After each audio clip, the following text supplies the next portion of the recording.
What's up, everyone? Ejay Cruz, Parables Podcast. I appreciate y'all joining us. Guys, before we start, a couple things that I got to apologize to. Having little allergies, so I'm a little stuffy. Okay. So excuse my voice, but it doesn't matter. The show must go on because I got a legend, Daniel James. Dude, I appreciate you. Thanks for having me on, man. I appreciate you coming.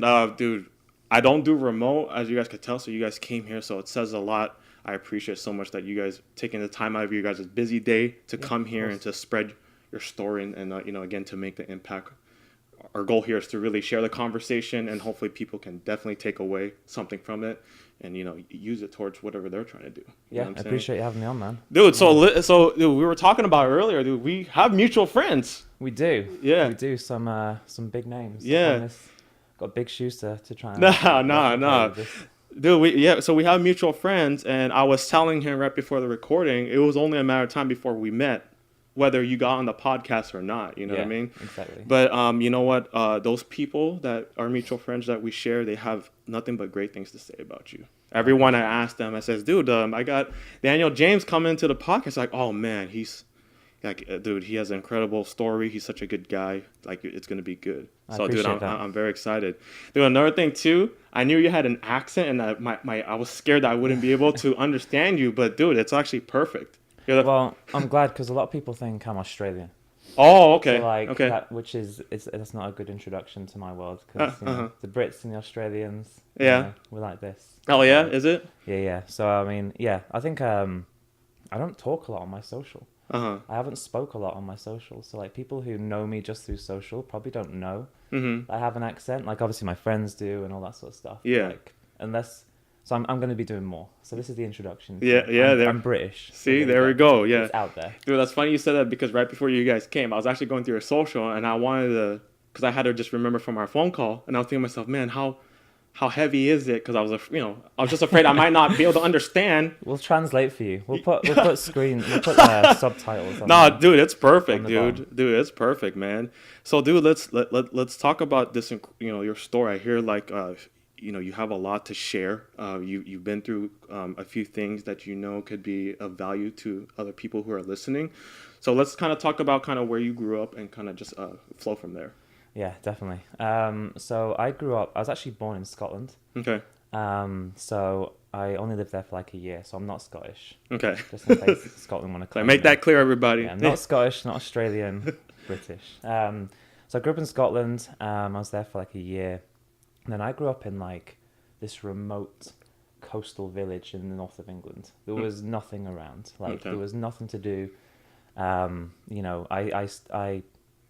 still hear about people, my friends back then, and they're working in gas stations, and nothing wrong with that at all. But like your life growing up there was like remote countryside. Everybody knew everybody, right? So as a kid growing up, it was amazing, because like age of 10, I was out to like 9 o'clock at night. Nice. You could do whatever you want. Small town, is what you're saying. Small town, everybody knew everybody. You knew your neighbors. You could go around the village, and there was no danger to be had. So it was an amazing childhood. I have 2 brothers, an older brother, younger brother. We were super tight. One of them lives in Canada now. The other one lives back in England. So we did everything together. Football, not American football. Yeah. Football. Thanks for clarifying that, because some people might get that confused. No. I don't understand that. Yeah, you're like the real football, the football, proper right? football. Yeah, soccer or whatever. So like just very, very happy childhood. But very remote. My aspirations growing up were 100%. I wanted to be in a band. Like music to me was everything. Nice. Like I got into music super early on. Had a drum kit when I was like 8 years old. Taught myself to play piano, taught myself to play guitar, and like my whole thing was, I'm going to be the next Kurt Cobain. Like that was my dream. There's a lot of music history from where you're from. Huge. Yeah. Beatles. That started it all. There's a huge kind of music culture back in the UK. Like growing up in a tiny village. It was amazing as a child, but then my parents moved us down to London when I was like 12.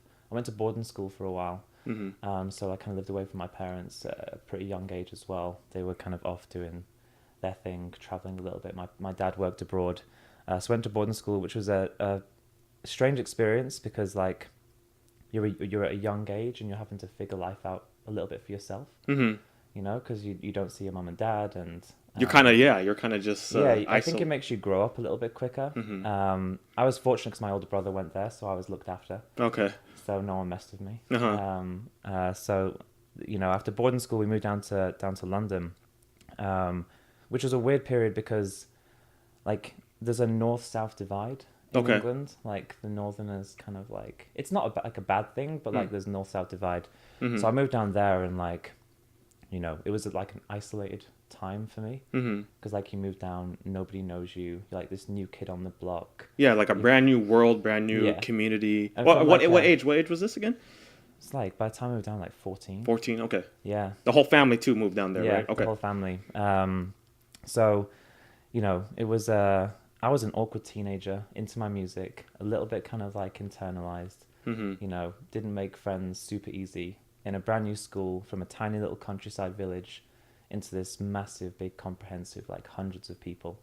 And I was like, what the fuck is this about? Like, it was just, it was like a really weird time. Yeah. You know? And I was still into my music and like I kind of made a group of friends who like into similar things as me. Mm-hmm. And just, you know, really pursued the music route. But then kind of took me off on a not so good path. Like I got into, not a bad crowd, but like, we were the alternative kids. So we were into like, you know, metal music and rollerblading and like that kind of thing. You know, we weren't like the popular kids necessarily, which then led me down like the drugs and drink and fighting route. Like I'd started boxing as well when I was a kid. So like, you know, you put together an isolated kid in a new environment who boxes, who's into like alternative. It's a recipe for kind of trouble. That chaos is waiting to happen, right? Yeah, exactly. But I mean, like, you know, I love my friends, but we were in a group of like, it was all about music and drugs,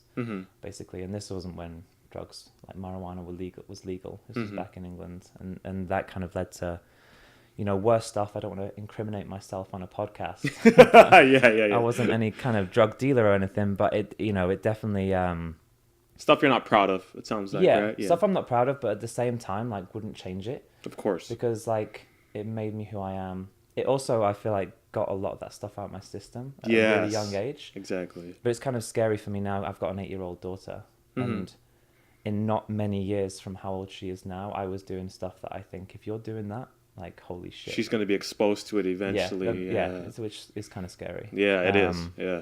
So, you know, like, you know, getting into drugs, like fighting too much and just being that kind of kid, you know, like didn't have a great relationship with my parents because they're like, what are you doing? Like, you're messing your life up, kind of thing. What about your brothers?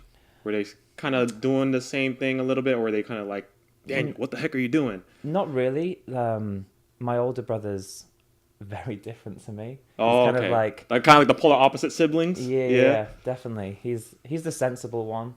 He went to college and like, I mean, he got into a bit of trouble, but not like nothing on kind of my level. Yeah. To be honest, yeah. I definitely did some stuff. So I was on my own path. Like, my parents even say to me now, they're like, nothing we could have said to you would have stopped you doing from what you were doing. Like, you would have done whatever you were going to do, regardless of what we did. Yeah. Like, so, which is like, as you grow older and become parents yourself, you think, fuck, like that must have been like so tough. Yeah. To see your kid like skipping school, doing drugs, getting into fights. Like, I hope my daughter doesn't do that to me. Yeah. Hopefully she won't. So we'll see. Yeah.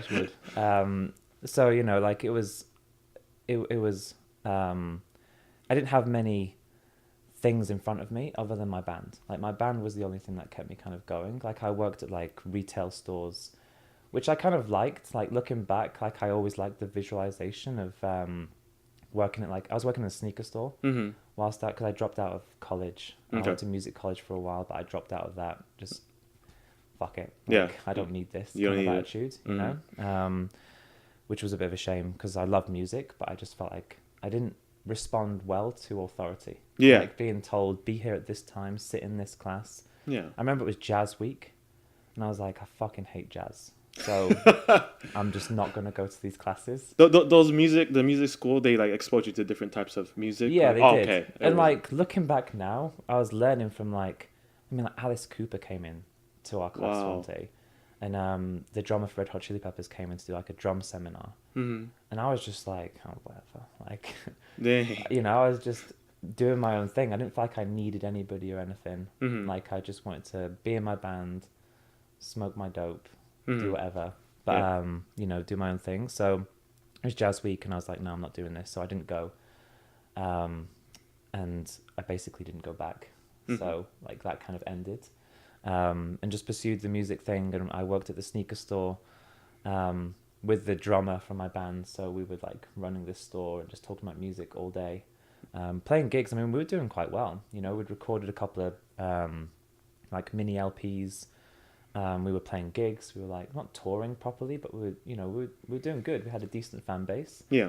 So that was what my life was going to be. You know, my life was going to be music. And like if I worked in a store until I started making money in a band, then I didn't even think about money. You know, I didn't even think about anything like that. Because you just enjoyed the music. You enjoyed it, right? Yeah. I just loved being with my friends all day, every day, playing music and fucking about, basically. Yeah. That was what my life was about. But it came to a point where like you're 18 years old and your mum and dad like, you're gonna have to do something with your life. And I was at the sneaker store, and I got sacked from the sneaker store. Oh wow. Okay. In actual fact, for like something that I didn't even really mean to do. So I was in charge of petty cash, and I like miscalculated the petty cash or something. And like this guy came in the next day who was like an ex-policeman and was like, "We need to speak upstairs." And I was like, "Oh shit!" Like what about that? It was like a couple of dollars. Like it was a tiny amount. Yeah. But they were like, you know, this 18-year-old kid like. You're like, let me hide my dope real quick. Yeah, exactly. Well, I mean, if that's the thing they caught me for, like, fuck, I got away with a lot. So yeah. So it's all good. I had the best sneaker collection at a young age. So that kind of made me think like I need to do something here. You know, so I got a proper job working at like a rental car place, and it's actually when I met Samantha, who's now my wife and mum to our amazing daughter. And you know, it was still all about the band, but I was like starting to think, well, you know, I need to have some money to be able to do things as well. Yeah. And at the time, like MySpace had just come around. Like it just like we knew about MySpace. It was like the first thing. And being in a band, like we knew that it was a way to like spread the message about our band. Yeah. So I'd built a MySpace page around this time. And then Samantha ended up getting a job interview at MySpace. Like because they were recruiting heavily, right? Because they were trying to launch in Europe. And she was basically like, "Oh, you should go for this job instead of me. Like, you like MySpace." And I was like, "Yeah, I like MySpace. I've got a MySpace page." Yeah, you're the one who's like, I'm the one who created the page, right? Yeah. I was like, "Yeah, that'd be dope." Like, I don't know anything about it. Didn't really know what the job was about. It was like as an account coordinator or something like that. I was like, "Yeah, like that sounds amazing." You're like, curious, right? Yeah. So I went to the interview basically with no expectations. I had no idea what it was about. It was in central London, so it was like a complete change for me, you know, to like be working in like this massive big city. But I thought, well, fuck it, you know, if I'm going to have to work as well as being in a band, like why not? This seems pretty cool, like because it's creative and it's like something I actually know. Yeah. Rather than like a rental company or like just a sneaker store. Yeah. So I went to the interview, and obviously, as you know, MySpace was one of the first proper social platforms. Yeah. But it was like digital, right? It was about digital marketing. Like the way MySpace made money is by selling advertising space on their platform and doing sponsorships, which I knew nothing about. I had no idea what digital marketing was. I'd never studied marketing. I'd never thought about it. So the interview came and they were like, "So, you know, what do you do? What's your experience?" They're like, "Oh, so what do you know about marketing and like, digital marketing?" Well, nothing, but I'm in a band. They're like, "Oh, dope." And they took me around to like this room in the MySpace office. They had like a drum kit and like drums. And they're basically like, "Oh, do you want to like play something?" kind of thing. So I like on the spot. Yeah. Damn, that's crazy. So I hit the drums a little bit. We just spoke about music. We literally just spoke about music, and like they told me about what MySpace was and what it did, and like what they were trying to build, and all this sort of stuff. And like I somehow got the job, right? Because I think they just saw something in me. Like I was, you know, I guess like a cool kid who wanted to learn, who was enthusiastic, who rocked up and was like, I don't know much, but like I'm willing to work, willing to learn. Like I know a little bit about some of the like the admin-y stuff that they would have me doing on like a fundamental basis.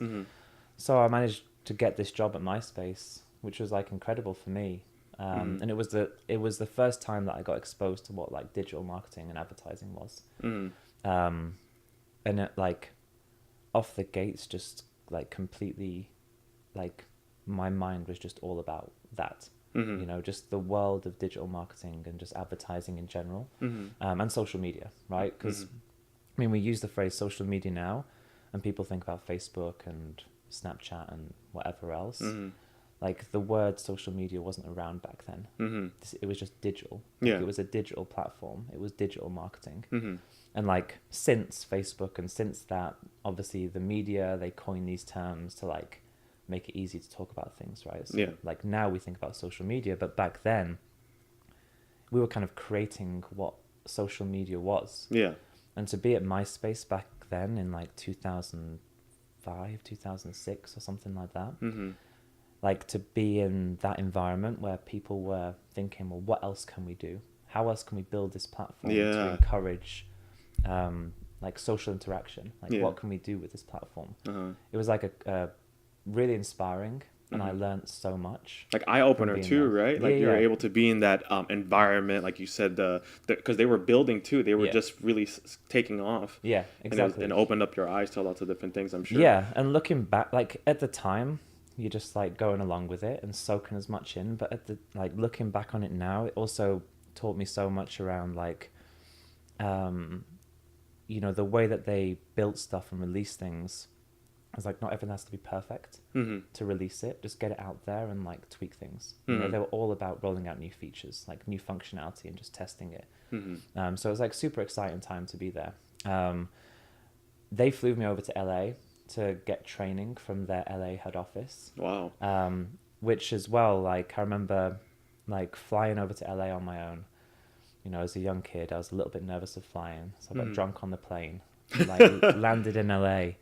And was like, what the fuck is your this first place? time coming to the US too, right? Okay. Yeah, well, not my first time to the US. I've been to like Disneyland as a kid with my parents. Okay. But like, first time in LA, first time on my own, you know, traveling on my own. I was missing my girlfriend. Like, and I remember like getting into this like yellow taxi cab at like midnight, like half drunk still from the flight, like thinking like, what is this place? Like it just, from the UK, and then thinking about from this tiny little village in like the north of England, and like coming to LA and like everything is like massive. And just like it was just a real eye opener.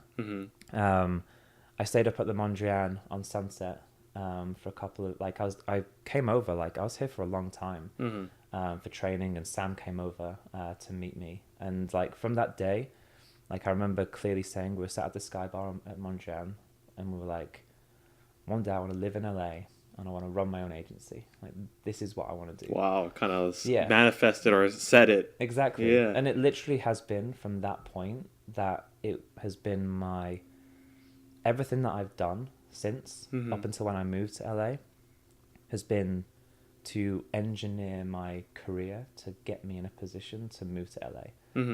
Like it took me a long time, right? And we'll get into that, I guess, in a minute. But like from coming over here with MySpace and being taught about digital marketing and advertising, being exposed to how do you work with agencies, how do agencies work, how do you go into brands and sell them advertising space, how does that world function, to them exposing me to like the world of LA and like this amazing place where I think people who live here take it for granted just how amazing LA is. Absolutely. Like I feel like so many people would like love to be able to be in the position that we're all in, living in this kind of like the mindset's different. Yeah, you know, the opportunity, right? People are taking it for granted. Like people would kill to be where we are and the opportunities we have. Yeah, especially right now too. 100%. There's no coincidence that I started my own agency after moving to LA. Mm-hmm. Like, I don't necessarily know if I would have done it if Mm-hmm. I was still in England, Mm-hmm. to be honest with you. Yeah. There's a culture out here that enables people, like, and there's other people doing it and you feed off that. Yeah. Right. So part of coming on and doing this podcast is to say, like, I don't think you have to live in LA to do that. Yeah. Like, but, you know, to kind of say that, you know, it's possible to do it anywhere. Like, Yeah. you know, it doesn't have to be just in this bubble Mm-hmm. of like entrepreneurship being cool Mm-hmm. and being in LA. Like, I know it's not the only place where people like being entrepreneurs, but I definitely think it helps. Yeah. The environment that we're in helps 100%. It sounds, you know what you did, you basically spoke it into existence. You kind of had like this thing like, man, I want to do this. And like you said, everything led up to knowing that once you moved there, then you wanted to start your agency. And that's 100%. What you have done. 100%. You know what I mean? And it's crazy because a lot of people will just say they want to do something and then it just stays at that. Yeah. But you were able to. It's a powerful tool, right? Isn't it overlooked? Like, I think hugely. And like I didn't. And the thing with me though is I've become aware of things like speaking things into existence and the power of manifestation and all that kind of thing after the fact. Because when you're 20 years old and you're sat at a Sky Bar thinking, I want to fucking live in LA and start my own agency, I wasn't doing that thinking, and therefore it's going to happen. Because realistically, what chance did a college dropout with no real qualifications, what chance did I actually have of moving to LA? There's definitely a lot of odds against you, being that you came from a different country. Yeah. You didn't come from that background because it was technically music, right? Yeah, exactly. Yeah. Exactly. Like, there was so many. So it was like, it was a cool thing to think about. But then I was like, well, how do I actually make that happen? You know? So I was at MySpace for like a couple of years. And then obviously Facebook came and fucked it all up. So we kind of, I got out at the right time. Okay, so you exited from MySpace. Yeah, okay. I did. I exited at the right time before they had to get rid of a lot of people, which is sad. Mm-hmm. But evolution, it happens. Did you exit because you knew it was happening, or did another opportunity come? A bit of both. Okay. A bit of both. So we knew it was happening because, well, Facebook came around and you could see, and I feel like what MySpace did really well was it tested everything. Like I said, it was the first real social platform. Yeah. But Facebook took the bits of like true just social communication and made it easier. Because not everybody wanted to build a profile and put up images and like, do you see what I mean? And customize a page. And so it's kind of like they took all the good stuff that they were doing and then made it like maybe better. Yeah. And used it. Yeah. But I think you know, MySpace still lives as like a creative platform. Mm-hmm. It's great. Yeah. You know, not every business is always destined to be massive. Like, it's found its niche. Yeah. As like a creative platform, it does really well. Mm-hmm. But yeah, Facebook came around and made it super easy to tell everybody what you're doing for breakfast and lunch, and people seem to like that. So I kind of got out. I went to AOL for a couple of years. Oh, nice. Okay. So I was at AOL, which again was a great learning curve, just in terms of understanding digital marketing and like working with huge big brands, huge agencies, the biggest agencies and brands in the world, and kind of understanding how these brands thought about how to market themselves through digital and social.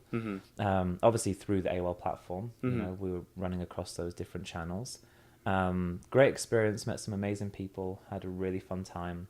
True, like agency land, like big agency land is all about kind of relationships. I can imagine. So it's like, essentially what you're trying to do at a job like AOL and even MySpace is like, how do you get brands and advertisers to spend money on your platform? And so like you have these agencies who represent all these big brands. So we were looking after like Unilever, Coca-Cola, BMW, all these big brands. Wow. And like, how would I work with those agencies to sell advertising space on AOL and then like optimize those campaigns and tell them how it was performing. And the way that I mean, it's one of the ways that you do that is relationships, right? It's a relationship business. Like they want to have to work with you. Like these agency people want to have to work with you. Yes, you have to be good at what you do. Yes, you have to have the performance and the data and the strategy and all that sort of stuff, but you also have to be able to take them out for lunch, get them drunk and have a really good time. Yeah. Because you only want to work with people you want to work with. Yeah, absolutely. So, you know, middle 20s doing that with like a free budget for entertainment was a fun time. Yeah. Living in central London. Yeah. It's kind of, so what I get is you kind of course, this was like a new space, the digital marketing, right? And then all these big powerhouse brands are starting to catch on, right? So then your kind of job was kind of trying to explain to them, oh, this is what we could do for you to roll out this thing you're trying to do with this ad or do this and do exactly. that. Yeah, exactly. So, you know, it taught me a lot just about how to think strategically. You know, how do you position what your platform can do to an advertiser and what benefit it's going to give to them, and expose me to, like, you know, just silly things like being in meetings and presenting. Like, I used to get so nervous. Yeah. Unbelievably nervous. Like, the thought of talking in public, I hated it. Yeah. Like, I was really uncomfortable. And so when you're going in having to pitch to people, like, and like, present to rooms of people, like you're the person that everyone has their eyes on. God, and like, it was nerve-wracking. You know, and it's just one of those skills where I think everybody wants to be great at.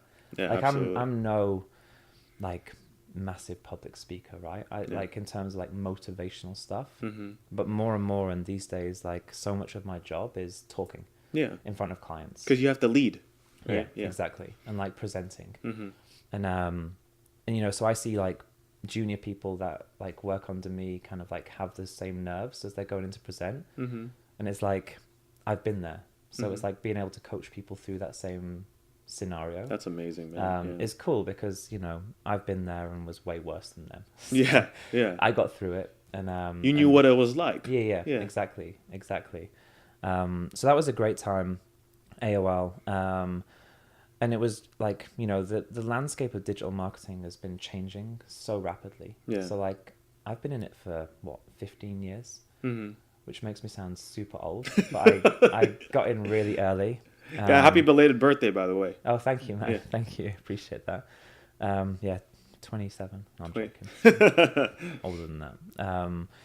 So I've been in this, like, a long time, right? And, like, when you think about even the internet, it's not even that old. It's like digital marketing in that space. I've seen so many changes. And, like, the inception, being at the birth of social media. You know, when MySpace was just starting. It's like the digital marketing transition, AOL, and then the new wave of digital marketing, which is programmatic, which is like machine learning, and algorithmic advertising. You know, I was there at the very early stages, and that's what made me leave AOL, because this dirty word of, like, programmatic machine learning advertising was coming into play and stealing away our marketing dollars. So we were losing money to these programmatic advertisers. And so, like, I saw that as, like, the next big thing, the next big trend, which has played out. Like, it's outside of social, it's the thing that's kind of driving digital marketing now, which is, like, digital machine learning advertising. So I got into that after a couple of years at AOL. And it was with that company that they moved me over to LA, or to San Francisco first. I lived in San Francisco for a year. And was... You know, that's really where my career kind of took off. In San Francisco? Yeah. So the company was the one that was helping you move in those different positions? Exactly. Wow. Yeah. So, I was really lucky. And again, it was actually a funny story. So when I was leaving AOL, I was looking at two places. And as I just mentioned, like, throughout my career, the goal has been to move to LA. And... You know, I got here eventually, but I failed multiple times. Right. So at AOL, I tried to move to LA. They flew me out to LA as well a couple of times with AOL, and I came over here. I interviewed for a job. They offered me the job, and then so I was like, "Oh, this is amazing! Like, we're gonna move to LA. Like, I've been offered this job. Like, this is it. Yeah, this is it." And then they were like, "Actually, we can't sponsor you. We're not gonna be able to sponsor you to move to LA." So I was like, fuck. Like, it was like I said, it's the odds were against me to be able to move over here, right? It's not easy. You can't just pick up your bags and move to a new country. Like, you have to have a sponsorship or some form of visa or Showing like proof that you're working. yeah, Right. but like yeah, and which is expensive and it takes time and you need a company to back you and all this sort of stuff. So I was like, I've been offered the job, the company was willing to back me, and now they're not. Like, it's never gonna happen. So like I was probably depressed for like a solid week, like thinking, well, you know, I don't want to be doing what I'm doing. Like, I want to get out to LA. Like, this is my goal. This is my dream. Yeah. So, you know, I think at that point it would have been super easy to just be like, fuck this. Like, it's never going to happen. Like, I'm just not going to bother. Yeah. You know, but I didn't. So like I went out and was like, how can I position myself to be with another company, or what can I do that is going to allow me to have another stab at moving to LA? Yeah. You know, so I was interviewing with a few different companies, and one of my like requirements was like, I need there to be the option of being able to move to the US. Yeah. So I was looking at companies that also had an LA or like West Coast kind of division. Yeah. You know? Like at the headquarters or a division where they exactly. And there was these two companies, and one of them was LinkedIn, and the other one was the company I ended up joining, Turn. And LinkedIn offered me the job, and I hadn't heard back from Turn, but it was Turn that I wanted because they were the ones who had more of a West Coast presence. Turn TURN? TURN. Okay. Yeah, okay. they're a programmatic digital marketing company that works with like some huge big brands. So I'll get into that in a second. So I accepted the LinkedIn job because I was like, well, I hadn't heard back from them, the Turn company, but that was the one I really wanted. And so I accepted the LinkedIn job, and I signed my papers, and I was due to fly out for training like the week after. And then Turn got in touch and were like, oh, we're so sorry, it's taken us so much time to get in touch with you. We've just been like going through some, you know, internal decisioning. We'd love to offer you the job. You're like, dude, I've been waiting for your guys' call. What exactly. the heck? Yeah. Well, they also sent me a hamper as well, like a food hamper to kind of like say, we'd love to have you. Like they were like a sign-on bonus, everything. Like they all of a sudden really tried to get me. Yeah, like incentives, basically. Which I was like, damn, like you're offering me sign-on bonuses, you're offering me hampers. Like they were like, yes, there is the opportunity to move to the West Coast. So I had to like phone LinkedIn, like, oh yeah, about that flight in a couple of days. Like, I'm not going to be on that flight. Like, so I had to tell them that I wasn't joining LinkedIn, and I accepted the Turn job. And that's, you know, that's really been, if I think about the chapters, like MySpace was like, it was amazing. Taught me all about the industry, taught me all about like startup mentality. The growth was insane. The birth of social media, you know, like the foundation. Yeah, exactly. Being there from the beginning, my first exposure to LA, setting that stake in the ground of I want to move here, I want to build my own agency. AOL really taught me about like how to be strategic, how to work with agencies, got me somewhat over my fear of like presentation, building the relationships, communication. Made me really understand what it took to work with brands of that level. I mean, Unilever spend billions of dollars in advertising. So to work with brands like that, like it teaches you so much that no textbook, no course, no anything could ever teach you. Like, absolutely. Application of the job. And then moving to Turn, like at the forefront of advertising, you know, when you're joining these programmatic platforms and they work with the biggest brands in the world, so like Adidas, Toyota, Redbull, Disney, Kraft, like working with these types of brands on doing the biggest, most innovative digital social advertising executions has really been like the foundation of what's made me successful and taught me so much about like the industry and just about how to do marketing. How do you market? How do you convey a message?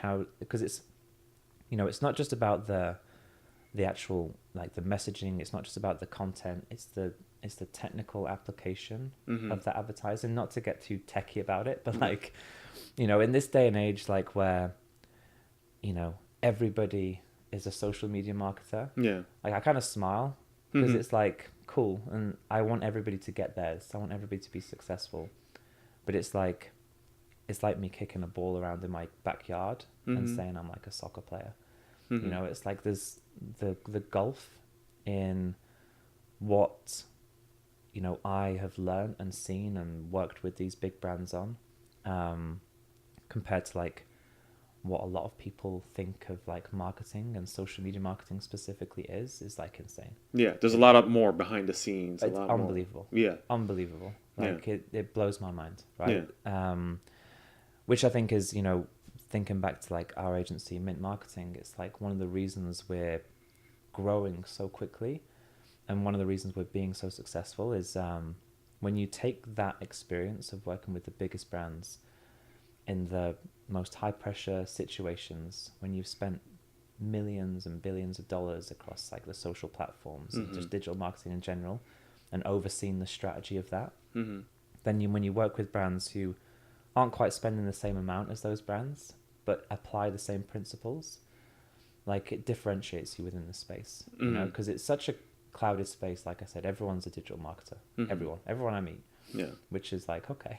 yeah You know, which is like, it's just the nature of the times. Like when you've got like people like Ty Lopez saying that, you know, buy my course and you can start your own social media marketing agency. Like it's great, right, in one way, because it's teaching people entrepreneurship and how to do things, and there's some people who are good at it, but we see so many clients who've been burnt from experiences like that, because it's like, what do they really know about how to manage people's budget? Because they're kind of making it up.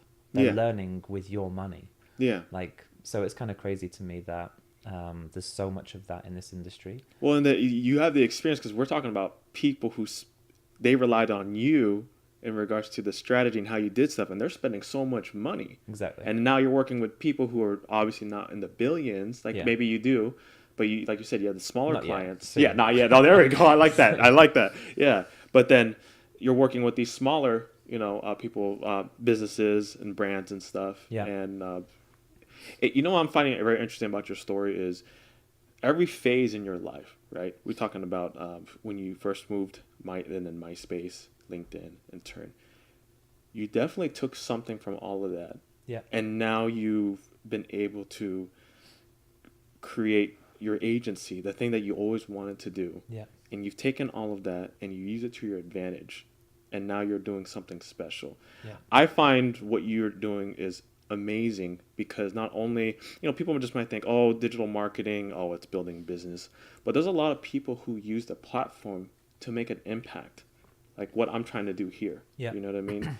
And, you know, it's almost as if you're empowering people. And I feel like, I don't know if you feel this way, but I want to tell you, I'm pretty sure, like, it's a big deal. Like, I really think what you do and what people in your space do, you know, is amazing, because we're empowering, you know, people are not able to lead, to influence, to inspire, to motivate if they can't market themselves correctly. Yeah. Let's just be honest, right? Yeah. Social media is the future. Digital marketing has been the future, right? 100%. So it sounds like that's definitely a part of your mission too, right? With Mint Marketing Agency. Yeah, definitely. It's you know, for me, like I said, I don't have the typical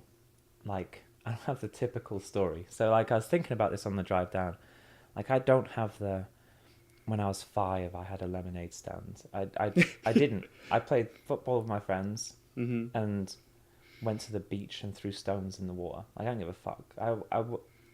So like, I don't have that. I knew I was going to be an entrepreneur from a really young age. I don't. Like, what I had was an ambition and a drive that whatever I was doing, I was going to be the best at it.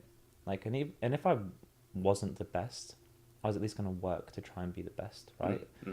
It's like, you know, and I always knew I wanted to do something bigger. Like, the thought of being stuck in this tiny village in the north of England, you know, I think it's crazy how, like, a kid from there, and this is kind of the message, like you said, that, you know, I want to try and get across, is like, I had not every odd against me, right? Like, I had good childhood, good parents, you know, went to decent schools, but like, there was no path from that village to Hollywood running an agency, right? No path whatsoever. There was certainly no path from being a college dropout doing drugs, like with no real future, to running an agency in LA, right? And then from being declined twice, from being able to move to LA, like, anyone could have given up along those stages, right? No, and you know what? the problem is now a lot of people like to compare. They might be like, oh, Daniel's story is nothing compared to so-and-so's story, blah, blah, blah. But the fact is, there's a lot of people who still go through something very similar, but they do not take the advantages and the opportunities like you did.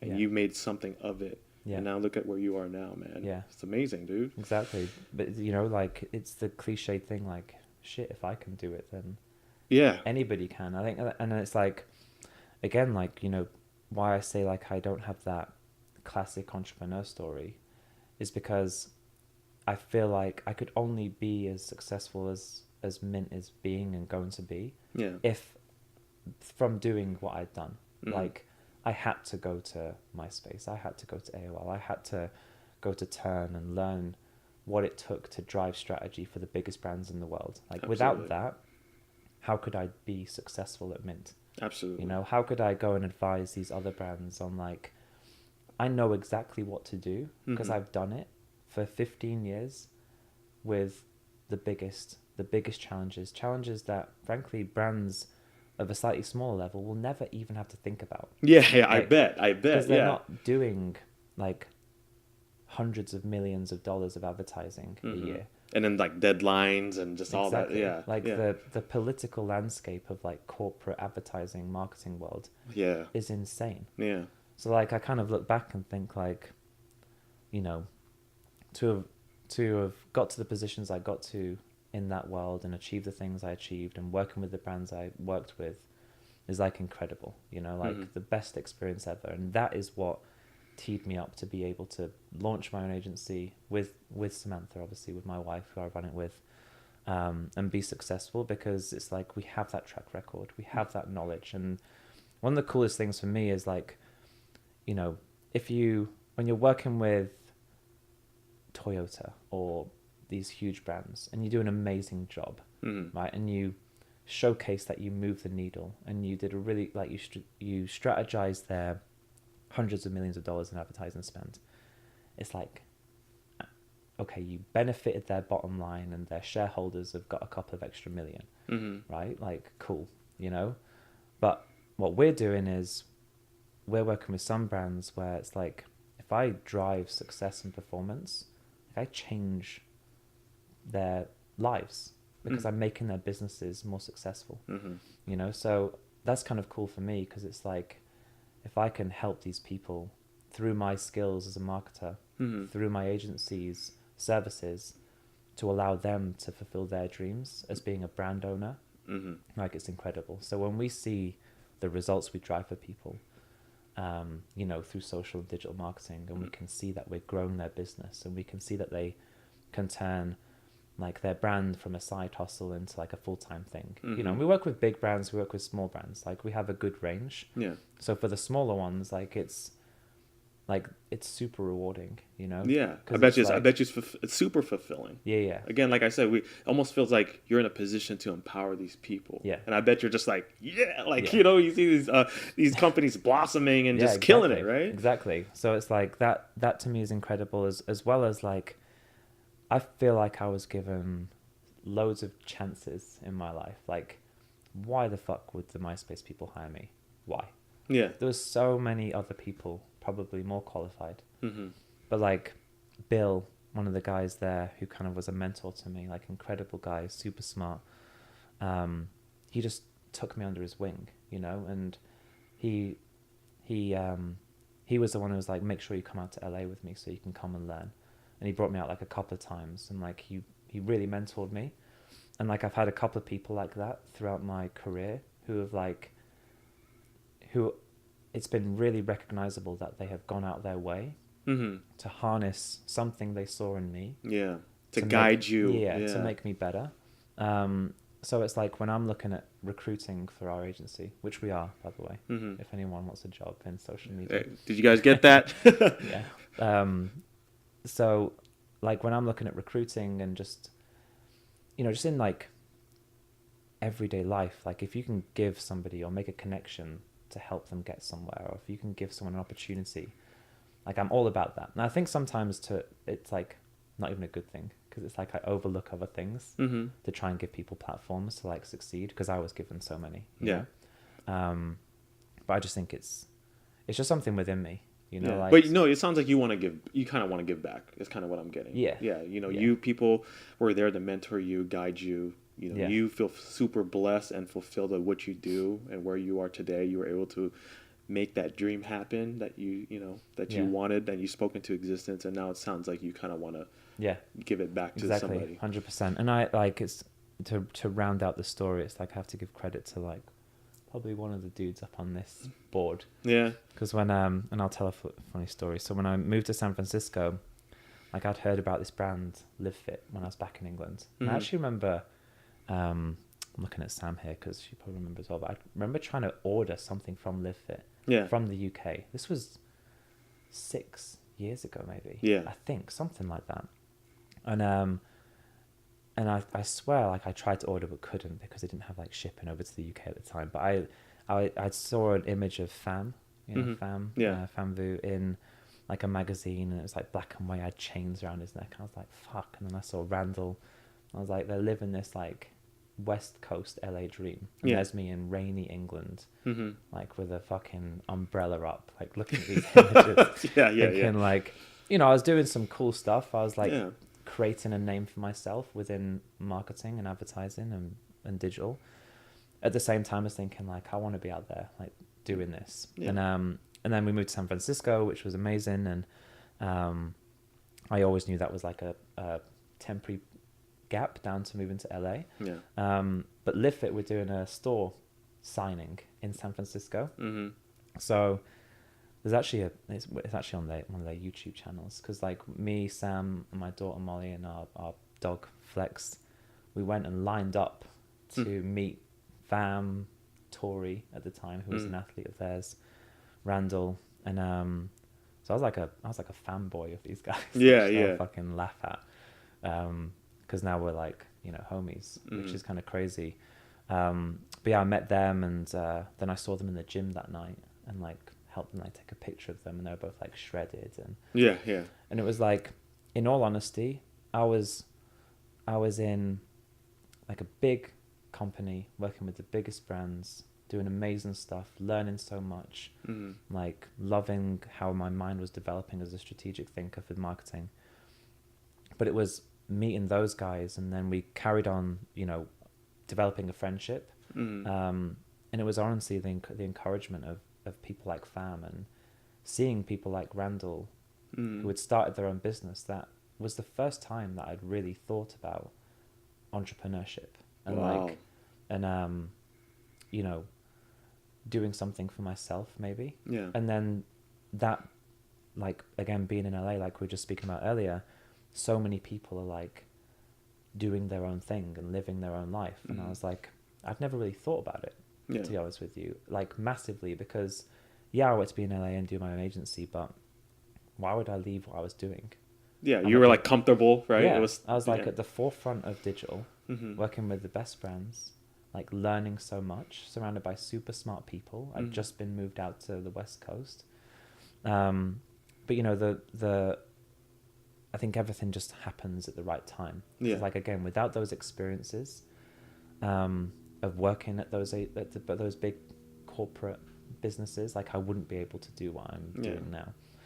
And then at the same time, like moving to LA and being exposed to people and meeting people and becoming friends with people who run their own agencies, run their own businesses, like it really got me thinking, like, yeah, I can do this at some point. You know, like this is something I want to do. Then taking that leap to then leave all that, you know, leave that kind of like comfortable paycheck and leave that world. That's always the hardest part, right? Just leaving that comfortable state. Exactly, because it's like I was successful. I was doing well. And especially in other people's eyes, who like, you know, again, they look at us with all these opportunities. Definitely. Exactly. Like I had no reason to leave in a lot of ways. Like I was, you know, but it's just that desire to have something for yourself, you know, and like to wake up every day and know that, like I said, if I move the needle for a big brand, it's like, cool, I'm doing my job. If I move the needle for one of our brands now, or if I sign a new client, like it exponentially changes my life, their life, my agency's life. You know, so like you know, I'm well and truly like, you know, super focused on that kind of entrepreneurial life now, Mm-hmm. you know? But you said earlier too that you've always been the type that you want to be the best at what you Yeah, do too. 100%. So that I'm so pretty sure that's been a driving force too. I'm so competitive. Yeah. It's not even fucking funny. Yeah, I'm that I would imagine that from your fighting days, or you know you still fight, right? I do. I'm meant to fight in like June, but I messed my eye up last week in sparring. Oh. So I cut my cornea, so I was like blind for like 2 days. So it might set me back, but yeah, like totally. I think everything that I've done, I've always been like just 100%. Like I'm gonna do it. I'm gonna do it at the best of my abilities. Fuck everything else. Mm-hmm. Like I'm just laser focused, you know. And that's the way it is with the agency. You know, like to me, it's all about building something. It's like It's all about building something that I can be proud of, like that I've built. Mm-hmm. You know, that's the driving force for me. Like, you know, there's nothing wrong with like the financial aspect of being an entrepreneur. Like, of course, that's part of it. You know, I've got a kid to feed and clothe, and all that fun stuff. But like, the real driving force is, well, one, it's like crazy because I'm now here, I'm now doing it. Yeah. And like shit, like it's real. Yeah. And like to prove that out. But the other thing is being able to build something. Yeah. Like we were walking to lunch yesterday with like our team. And like my team was walking in front of me and it's like, fuck, like these people work for my agency. Yeah. Like, they believe in what we're trying to do. Yeah. You know? And that's crazy to me. Yeah. So, Yeah. I bet it's I'm sure, just talking about your story, I'm sure you take seconds, a few, and you just like maybe close your eyes. Just like, man, I can't believe like this is where it's all been. Going back to everything you said, like, you know, without MySpace and, you know, all those companies you worked for, you know, I'm sure you heard of the saying that things don't happen to you, they happen for you. yeah. You know, all that stuff has led up to where you are, your relationships that you built, meeting the people such as Fam and Randall and stuff, and all the other people in LA. That's kind of give you that driving force. Like, oh man, maybe I should start my own social media. 100%. Yeah, it's incredible. So with the Mint marketing, what's the overall goal? We spoke about it a lot, but what's your like? If I were just to meet you, it's like, hey, what do you do? And it's like, what's your purpose? What's the one thing you'll say like right away? What's my purpose? My personal purpose is to build the best social digital marketing agency. Full stop. Mm-hmm. Right. Mm-hmm. I mean, that's the goal of Mint. You Yeah. know, is to be the best social digital marketing agency out there. Mm-hmm. Not the biggest. Mm-hmm. Like, I don't crave the name on the building kind of thing. I like just to be the best. Yeah. To be the best, and you know, and as part of that, build something, like to build a team, to build a culture that I'm proud of, that represents kind of who I am and who I would want, like the company that I would want to work for, you know? Yeah. I think that's A company that thrives, a company that leads, a company that's growing, Exactly. a company that could empower your employees, kind of like how in your company, you know, collaboration. I love it. You man. know, all those sorts of things, and I say this a lot to people we hire, is like, I don't want me to be the only person that benefits from the fact that I'm running my own company. Like, I want you to benefit from those things as well. Mm-hmm. So it's like, I want you to feel empowered and like, this is your agency. Yeah. You know, and like, that's powerful, man. Yeah. Yeah. Like we're all one team, you know, and like I think that's massive. Because like, you know, like I said, I'm fortunate enough to be doing what I'm doing, and I want people who work at the agency to feel like they're part of something that's more than just a job, and that they can get the same benefits of, like, even though they don't own the agency, they also do. They're a part of it just as much as I am. Yeah. So like I want them to feel empowered and feel like they're the CEOs of their own business. I like that. It's almost, you know, it's almost as if they don't work under your agency; they work with your agency. Yeah. They don't work under you; they work with you. Yeah.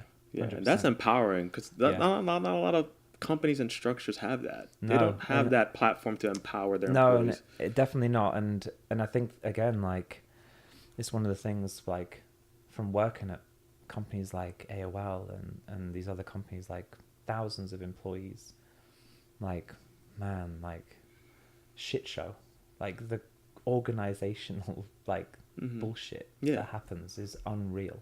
Yeah. You know, the politics, the like unbelievable stuff, you know.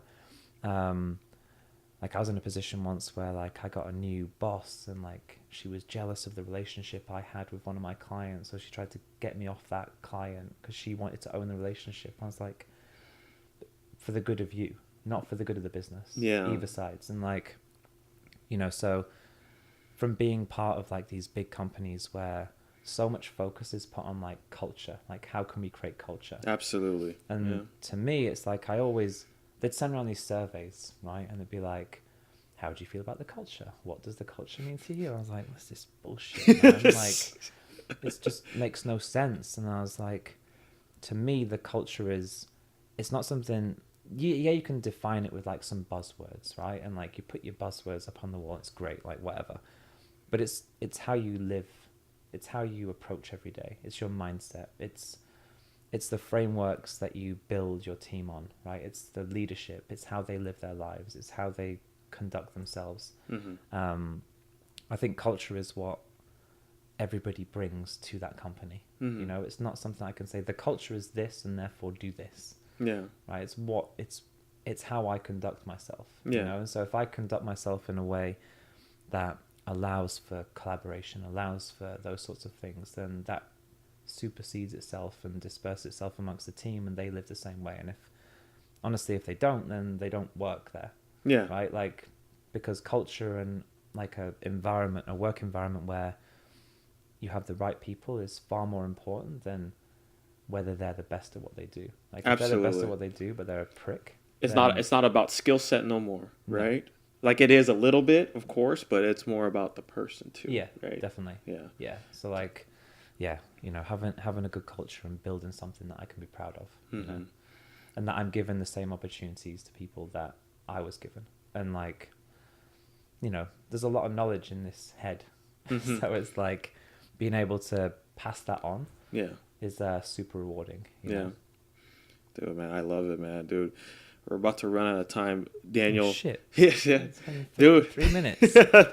Dude, you know, I ask every person that comes on this podcast, you know, what's like the one takeaway from all the life events that you've learned? And I'm sure a lot of people get sick of it, but everyone's story is so different. Everybody has a unique story. Everybody has, you know, there's different things that come to light that we highlight as part of your journey. Yeah. Well, I mean, we spoke about it a lot, but what's some other things that just to take away, like just from everything you've learned from your journey now, looking back? I mean, you came from a different country. You jumped from job to job to job.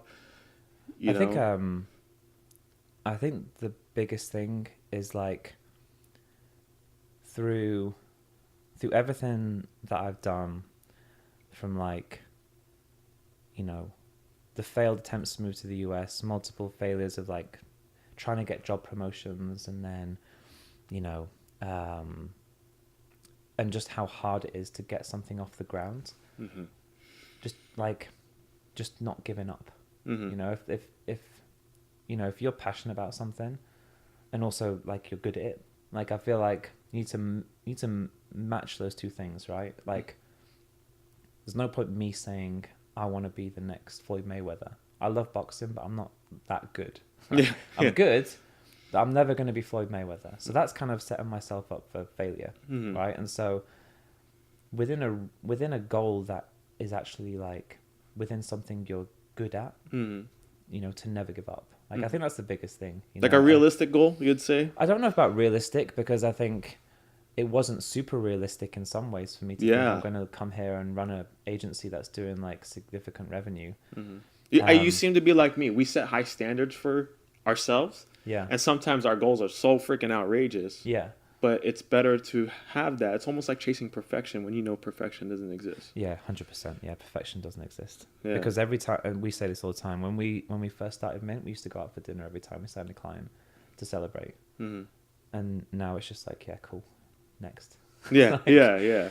Not in a bad way, but just like, What's next? Let's you level just up. keep growing. Like every goal that you hit, it's like, what are you gonna do? Just stop. And I think the more successful you become, the more you achieve, the more you have to work to maintain it. I think people think, or the misconception is that you achieve things and then you can just chill out. It's like, yeah, I've done it. And I'm sure there's a point you can do that. I'm not there. And I think like the more you achieve, the more you have to work. But I think the general theme for me and like is to just be, find that thing that you're good at. What's your one thing that like is your strength? Like for me, it's marketing, it's digital marketing, it's advertising. That's what I do. And don't give up when shit gets hard. Like I could have given up multiple times and it would have been way easier in some ways. But, if you're going to achieve the things that allow you to live a life of like on your own terms and freedom and whatever that means to you, doesn't mean the same thing to everybody, right? Like, and it doesn't matter what your motivation is. There's no right or wrong, but just don't give up. Dude, I love it, man. Dude, let everybody know where they could find you on social media. Where's mine? It's Mr. Daniel _ James. We were discussing about your name. Like, man, what should we call you, man? I know. So it's actually my name's Daniel Graham, but Daniel James sounds better. Daniel James sounds better. Yeah. Hey, you know what? We live in a world where we could kind of just rename ourselves. I can call myself whatever I want. Hey, we're talking to a digital marketer here. He could rebrand however he wants, right? Exactly. It's Daniel James from now on. Daniel James, and then Mr. _ Daniel _ James. Awesome. And your website for Mint Market. You guys said you guys are hiring too, by the way. We are hiring. It's all on the website. It's mint-marketingagency.com. All right. Yeah, check us out. Dude, and you got to sign the infamous canvas right here. Sweet. I will do. Dude, I appreciate you, these dude. big names. Dude, Thanks for having me on, man. Dude, man. It was only a matter of time, like I said. Yeah. And I really like what you're doing, dude. You too, man. You've got a great thing going. It's awesome. I appreciate it, man. And anything we could do to spread a positive influence and impact, dude. I say we do it, man. That's what it's all about. Yeah. That's what it's all about. Giving other people platforms. Yeah. Parables Podcast. Daniel James. Daniel James in the building. Another legend. I appreciate you, man. Thanks, do me a favor. When you guys watching this episode, if you guys are listening, watching, tag us. Let us know that you're listening, watching. Let us know what you think. And do me a favor, if you know this might impact somebody, do me a favor, bring a friend, refer it to somebody. I know sometimes we may overlook that, what's happening in the conversations we have could definitely might impact somebody else. So anyway, Parables Podcast, Daniel James, he's going to sign the infamous canvas. Thank you, man. Sweet. Thanks, Steve. We're out.